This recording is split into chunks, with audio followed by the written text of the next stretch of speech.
Менің күтірлеп тұрған қытырлақ бутербродтардың дауысын сіз де естіп тұрсыз ба? Баршаңызға сәлем көрермен, сіздермен әдеттегідей Айсұлу Исатай.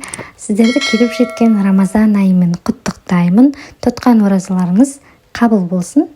Осы Рамазан айы кезінде сәресіне, ауызашарға өте тез дайын болатын пицца дәміндегі ыстық бутербродтың жасалу жолымен бөліскім келіп тұр. Ендеше тыңдап алыңыз. Бізге ең алдымен осындай жұмсақ, өте нәзік булочка керек болады.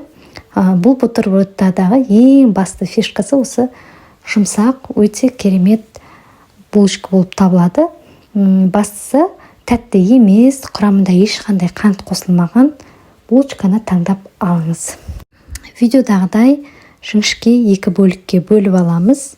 Одан кейін салмасын салуға ыңғайлы болатындай ұяшық жасап, ішкі жұмсағын қолымызбен алып тастайтын боламыз. Осы кезде салмасы жақсы орналаса да, жан-жағына шашылып кетпейтін болады. Міне видеодағыдай етіп, наныңызды осылай дайындап алыңыз.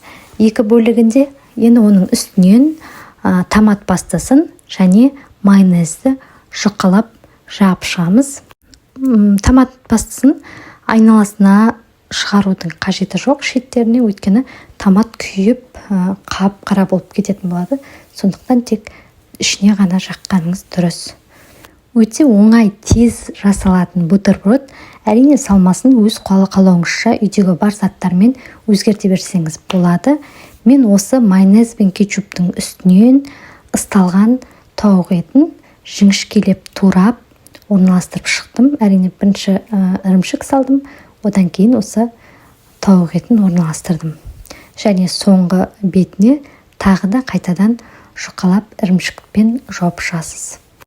Ал енді нанның екінші бөлігіне дәл солай майонез бен кетчупты жаққаннан кейін тауық етін және тұздалған қиярды орналастырып шықтым. Үстінен ірімшікпен жауып, одан кейін сәндік үшін тұздалған қиярларды қойдым. Бұл жерде мен сияқты осындай қарапайым дүкендегі ірімшікті қолдансаңыз да болады, немесе моцарелла ірімшігін қолдансаңыз да өте керемет болып шығады. Енді осы бутербродымызды егер пешіңізді алдын ала қосып қойған болсаңыз, 3-5 минут аралығында ұстайсыз. Ал салар кезде қосатын болсаңыз 5-7 минут аралығында ұстайтын боласыз. Өте тез дайындалады, яғни ірімшігі ерігенге дейін ғана пеште ұстайтын боламыз. Үстінен қара бұрышты кішкене сеуіп, осындай қытырлаған бутербродтарды дайындап шықтық. Өте керемет болып шығады.